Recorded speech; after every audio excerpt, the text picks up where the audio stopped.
All right, ladies. Good morning, good morning, good morning. Happy Sunday. It's time for coffee and conversation. And we have our special guest this morning, Jamise Lewis. Can you say hi to the ladies? Hey, good morning. Yes. So Janice is an author, right? She's a Oh, mom. She works in corporate America. She owns her own business. She's a makeup artist, right? She is just a phenomenal, phenomenal woman, right? oh, Yeah, you are. And so we're so excited to have her here this morning to talk about love. So thank you for sacrificing your time on this Valentine's Super Bowl weekend, thank right? you. Yeah, to be with us to talk about love, right? And her and I, before we got started, we were talking about love, and I was like, I'm really honestly just learning about what true, real love is. So we're gonna have some conversation about that today. So, Yeah. can you tell us more about your book, your poetry book, and why you wrote it, and how you got started um, in poetry? And can you read the title for the ladies? So the title is My Diary Where Words Meet Love. Sorry, the ring light is like bright. But yes, it is like it's pretty much my diary, like my love story to myself, to poetry, for everyone else. It's like my dad. It's so funny because I gave a copy to my dad, and I guess he read some of it and he called. He was like, "Yeah, I'm probably not going to finish this." Oh, Lord. And just to put some context around that, her dad is a pastor. Christian Family Worship Center. I watch him every Sunday. I love it. I love it. Oh, yay! He's gonna be so glad. Christian Family Worship Center, shameless plug. Check us out. It's online, on YouTube, on VR. So Every Sunday. Yes. 10 o'clock, going live. So your dad, he was talking about the book, but can you tell us more about what's inside of the book and why you wrote it? Okay, so it's been about like 10 years like worth of poetry. Okay, probably more than that, probably 20, because I found some old poems. I was like, okay, we need let's throw that in there too. Old poems. I put some diary entries in there starting from like teenage years and just real personal. So it's like if you almost kind of want to know me on a personal level, this is it. This is it. This is literally like me like giving my heart and saying like, look, this is it. This is your true love. This is everything that you wanted to put into words, but you can't really like word it sometimes because you're like, Dad, I'm feeling this. And you're like, oh wait, she wrote that. That's the line right there. That's what I'm feeling. So please feel free to text your boo, your crush, one of the lines in here. Oh goodness. We're Tell them gonna it's get from to you. that. And we're gonna get to that too, right? So Right. one of the things that we talked about is you said it took you a few years to be able to write this poetry book and get it published, right? But you got it done. So what was the process in writing this poetry book? So it was like 4 years. Yeah, the last 4 years, it's been on the vision board. It's been written down in goals, like publish poetry book, like finish something. I just wanted that sense of like accomplishment and that I actually finished it. And I promise you, I felt like it took forever. Because after I did it, then I was like, well, I guess I got to send it to somebody to edit. I can't just put it out. Then the formatting, it was, and trying to self-publish is probably the best, most frustrating feeling ever because you just want to finish it. You literally just want to finish it. And it's like when I did that, it was like, okay, great, I'm ready. Let's hit publish. And then I let a couple people read it. They're like, okay, so this is supposed to be there, not there. And you might want to put a period here. And then, it's just like stuff that you don't think about because you just want to finish it. You literally want to be like, I'm done. That's it. And so now I got to go back and probably do a second edition because I forgot an important thing. I forgot my own name in the book. Like, Oh, wow. But you know what? The biggest thing is that you got it done. And so many women out here that suppress their goals and their dreams and yeah. they want to write books. And, it's a book inside of them, right? Mhm. But they don't know how to get it done. So you were able to get it done. And that's the biggest accomplishment is being able to say, hey, I have this idea about this poetry book I want to write, and then just taking the time to write it and getting it published, but you got it done. And at the end of the day, that's all that really matters, right? Right. Right. Right. I mean, but it was definitely hard because it was just, even now, I forced myself to write a poem the other day because I was like, well, just because I wrote that doesn't mean that I have to leave poetry alone.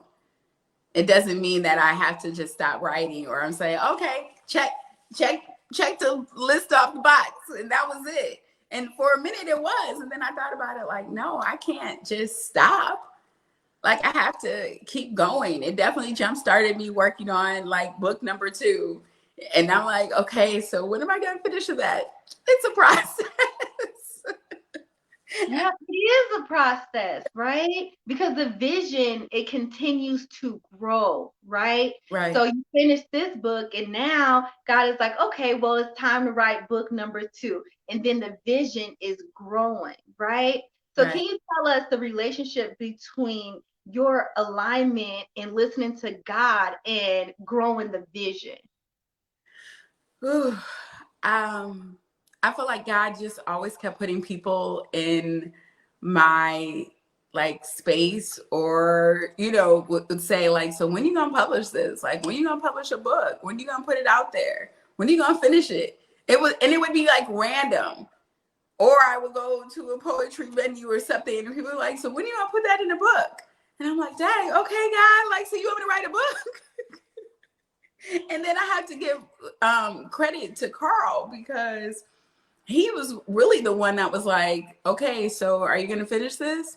Like, I see you got all these poems saved on the computer in an order. It's called the book. So what's the next step? Like, so I felt like he really kind of pushed me, but it was probably God pushed, like speaking to him to speak to me, like, tell her to finish it, please. Like, once you finish this, you will finish everything. Like, let's go.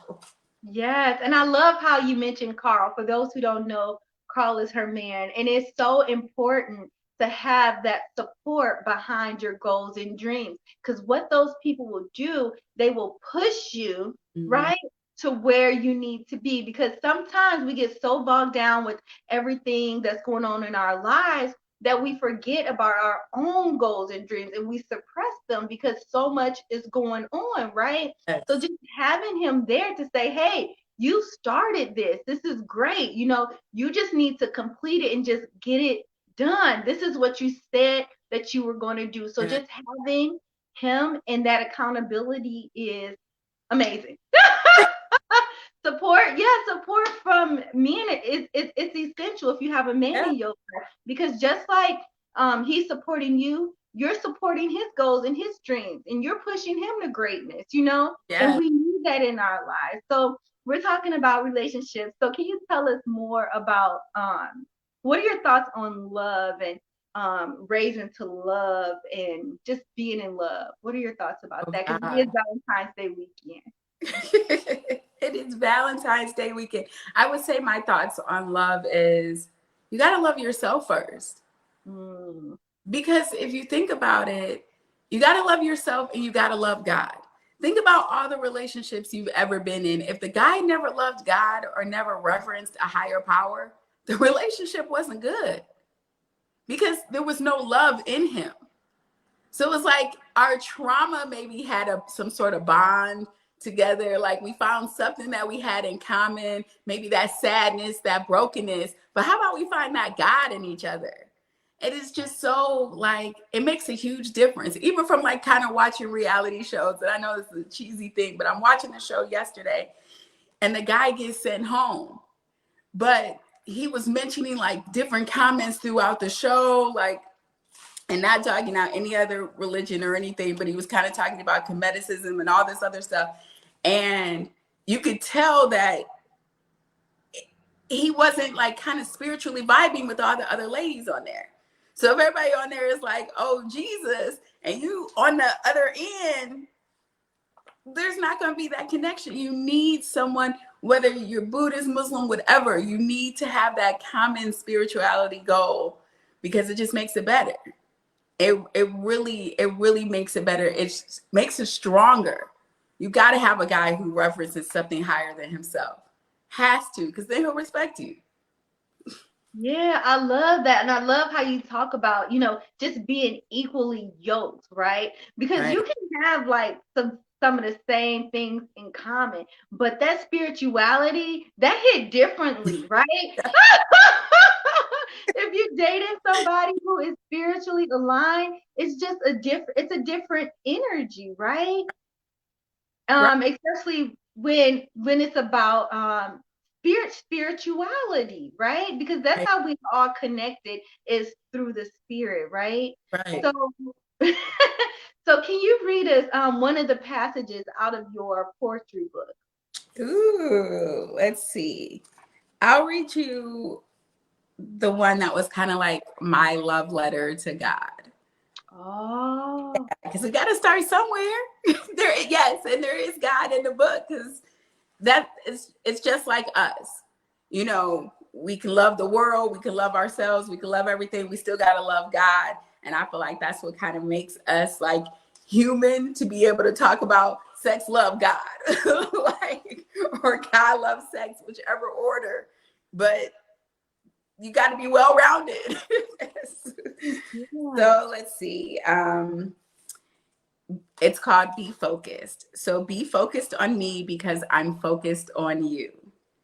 It's amazing how you love me. I run, hide, and dodge, but you still find me. You've asked for time, but I've ignored you. So you created endless time. Quiet home, peace. You even woke me up at 4:30 to say hello. I thought my minimal hello in church was enough. I figured every Sunday and Thursday was my due diligence, but he who commands the waves and sun to shine is so jealous of my time. Ooh, you know how they do the little snaps at the poetry readings?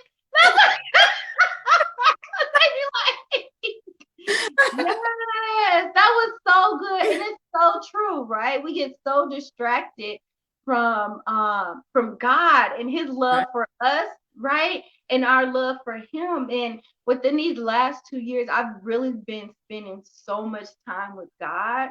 And I feel like Mm, my relationship with him is better. My relationship with myself is better. My relationship with other people is better. But it all started with building that foundation um with God, yeah, right? right. He will wake you up in the middle of the night like, hey, you didn't speak to me today. You didn't say hello today. Yeah. Yeah. And I that's how, go ahead. I remember at one point in time I had my gallbladder removed. But right before that, I would get this horrible, like, sharp shooting pain in my side that literally would leave me like on my knees, like in the fetal praying position. And I felt like, yes, obviously it's the gallbladder. But before that, I'm like, Dad, do you just want me to get down and just start praying? Because that's all you can do. When you are in that much pain, all you can do is just get down on your knees and just start praying, because you don't know what the problem is. So I'm like, I felt like at that time, a little bit, it was just him saying, okay, just come spend some time. Yeah, it may hurt, but on the other side of this is better. Yeah, I definitely agree with that because I always tell this story how during the pandemic, right? I was going through so much. I was going through this real bad depression. I didn't want to get out Mm, of bed. I yeah. was just so lost and so confused about, what was next for my life. Mm, And and God said, "Here, you have to get up." He said, "You have mm, to get up. I am here for you. You know what I'm saying? I have always been here for you, and Mm, something great is on the other side. And that's what ended up birthing Pretty Ladies with Ambition, my mm, business ambitious women. And then there was coaching, and it just keeps developing and yeah, keeps growing. But I had to build that relationship with God, and I had to spend time with him. And one of the things that I'm learning about, and I'm learning about love, right? And I'm learning right. about what true real love is, right? And my true real love, it starts with God, and then Mm, with it starts with myself. yeah. I mean, that's it right there. It's almost like during that time you chose to hear his voice and get up, but it's almost like you don't want God to sit you down and make you spend time with him. So it's like you gotta find that. You gotta find that time because it's just it's so precious. Yeah. It's so loving. Like I could cry thinking about it. Like, oh, just that time, just that quiet time. Like right now, like it's like a stillness in the house because everybody's asleep. Yeah. So it's like that's the time. So can you give, I'm sorry, can you give the ladies some advice who have really suppressed their goals and their dreams and their ambitions for, just life, corporate America, family life, because you were able to push through and be able to complete this poetry book, right? Right. So is there any advice you can give women out there who are really suppressing their goals and their dreams and not putting themselves first to accomplish the things that they really desire to want to accomplish in life? I would say just like do it. If you have time at work, I'm serious. If you have time at work on a good paying job to work on your business, do it. That is what your good paying job is paying for you to work on you. that is your that is your time. Because some people feel like, oh, I can't do it when I get home. I'm so tired. I'm exhausted. It was a hard day, whatever. Then that's the time. If you have 30 minutes, if you have an hour, if you need to take 4 hours and pump out as much work as you can for the other 4 hours to work on yourself, do that. It is so much easier sometimes to work on yourself at work. Write it down. Write down the vision. Like sometimes you have to see it. Like I made a new goal list for this year, and there were things I didn't put on for that I always have on. Like the same list. I'm pretty sure everybody's the same, where it's like, oh, weight loss or, eat healthy. This time it was like lifestyle change. So yeah, because I'm like, Dad, every year I put the same thing down and I'm not accomplishing that goal. So let's just change the whole thing. Like literally write it down. Because sometimes you got to see it. Write it down, get you an accountability partner, share it with your friend. Like, okay, here, especially someone who's gonna be like, so what's going on with your list? How's your list doing? Do a vision board party. I like this year our church did vision board, and instead of all the like the cars or the houses, like all that one, this one was like a vision board with spending time with God, like how you see your vision with God more. So it's like you got to see it, you got to be able to visualize it. So just write it down, even if it's something like walk down the block every day, or write a paragraph in a book every day, or just spend time with myself, do my nails or something. Just give yourself that time to like write it down, and don't beat yourself up about it. Yes. And you know what I love that you said? I love everything you said. But there's a few things that stood out. Number one was the lifestyle change, right? And in the word you said lifestyle change, Mm, right? So that means that you have to make adjustments to be able to change your lifestyle to get to where you want to be. And it doesn't have to be major adjustments. Like a lot of people want these big houses and cars and they want the tangible things, right? What about the spiritual things that you need, right? What about that prayer? What about that time with God? What about like Jamise was saying, just making adjustments like going for a walk outside? It's really the little things in life that are really the most beautiful things that I mean, those are the simple things is what, you end up valuing the most, right? And just to reduce that stress, right? Because corporate America is stressful. Corporate America is stressful. It is. Being able to just make little adjustments in your life, like meditating, that's going to keep you calm, it's going to keep you peaceful, and you're not going to overreact, as much. Because I remember I used to be a big overreactor. I used to get so mad. Now these days, like, I'm so calm. I'm so peaceful.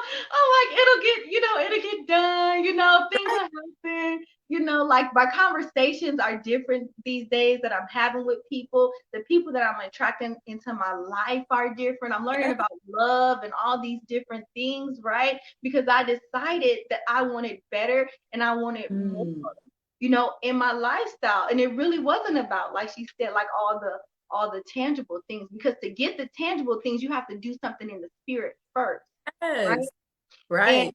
And one of the things that I love that you said was just taking that time. So if you have like a goal or something that you wanted to complete, just take, like Jamise said, 30 minutes a day. If that's in the morning before you go to work, or 30 minutes after you go to work, or like late on a Sunday night, like tonight, like take 2 hours, right? And write that plan down on what it is that you want and where it is that you see yourself by the end of next year, right? And start taking baby steps. Yes. Those goals. And every time you accomplish a goal, celebrate yourself, right? Because that's going to make you, because that's that reward sensory, and that's going to make you want to continue to do more. That is so, especially baby steps. Because if you think about it, let's say you saving up money for something, you don't have all the money right then. So if you put like $25 in every week, that's the same thing. Put 25 minutes in.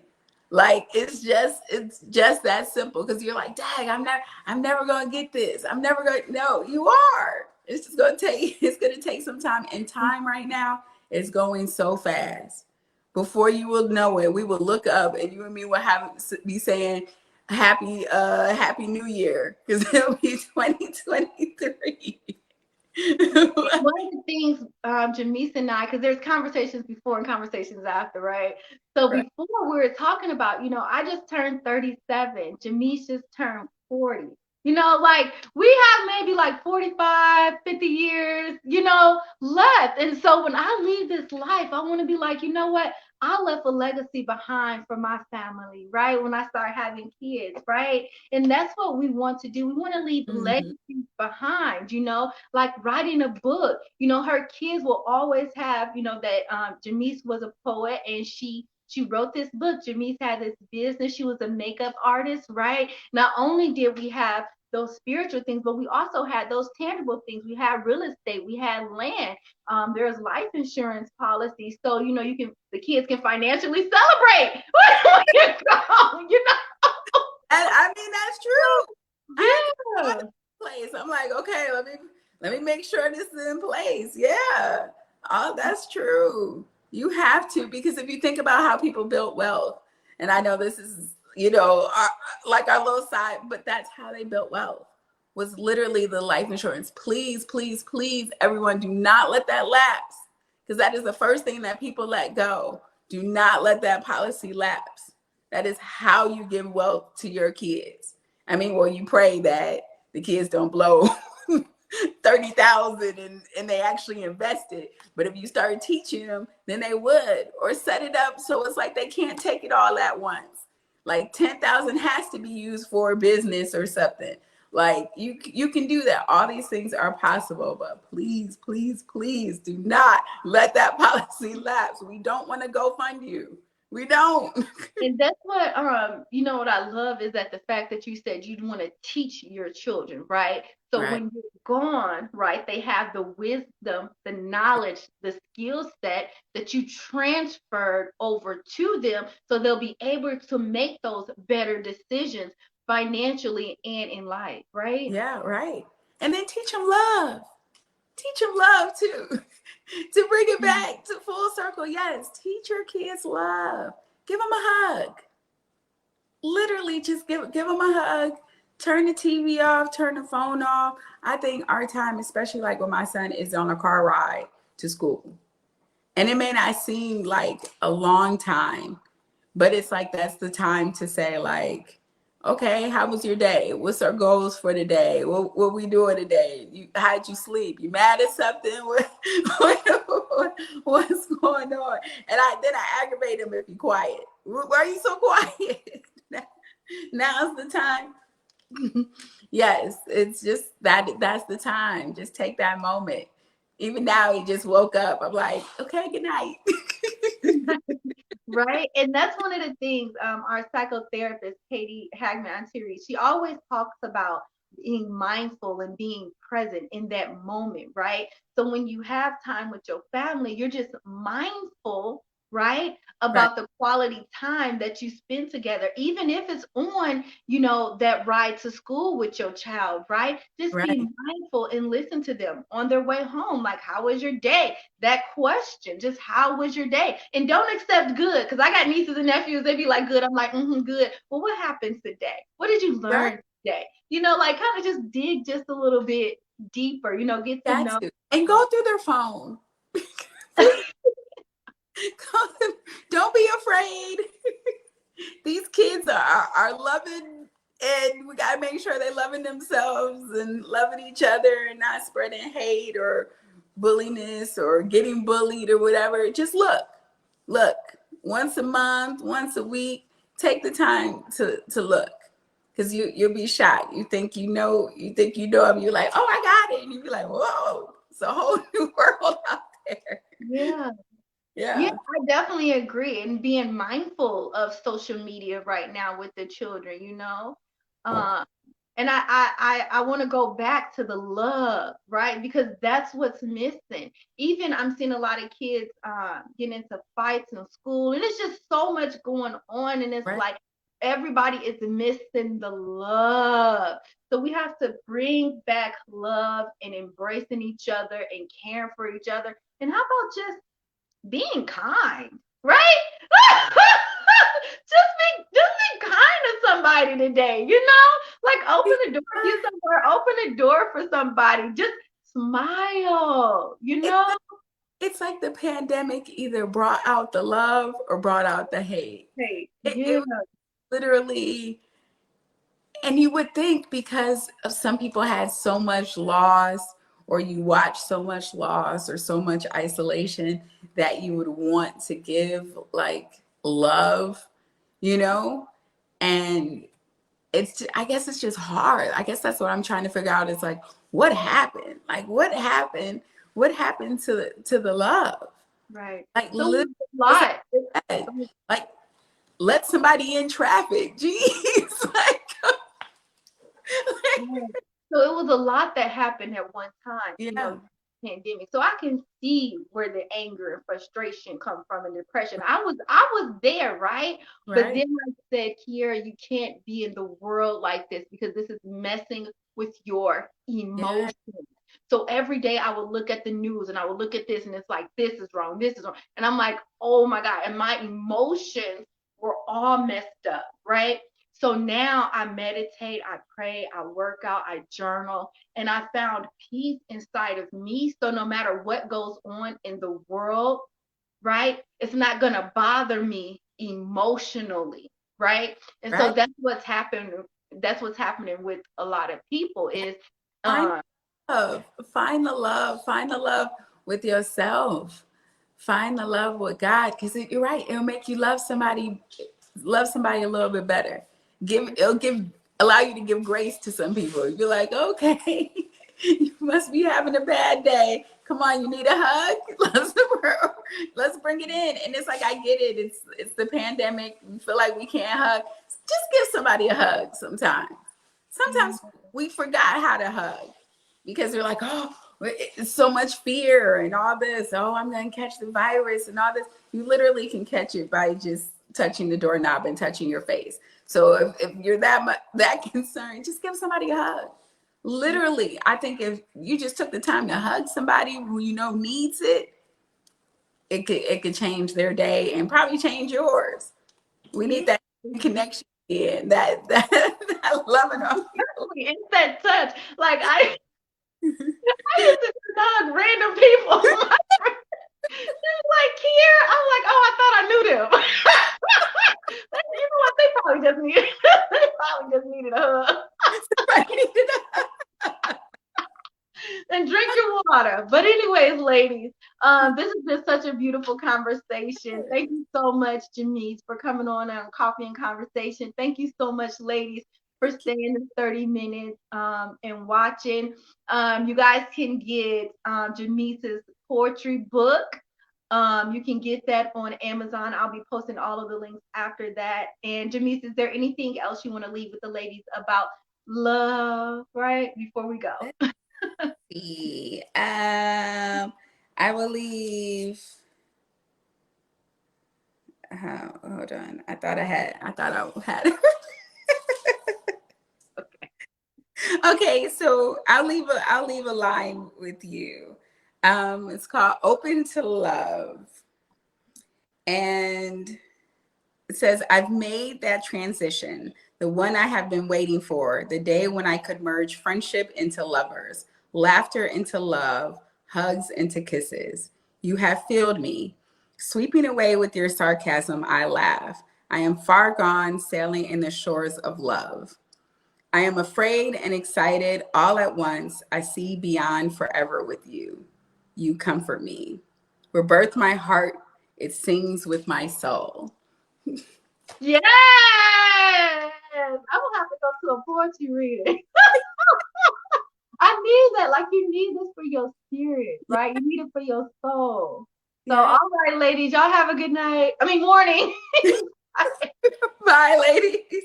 Thank you.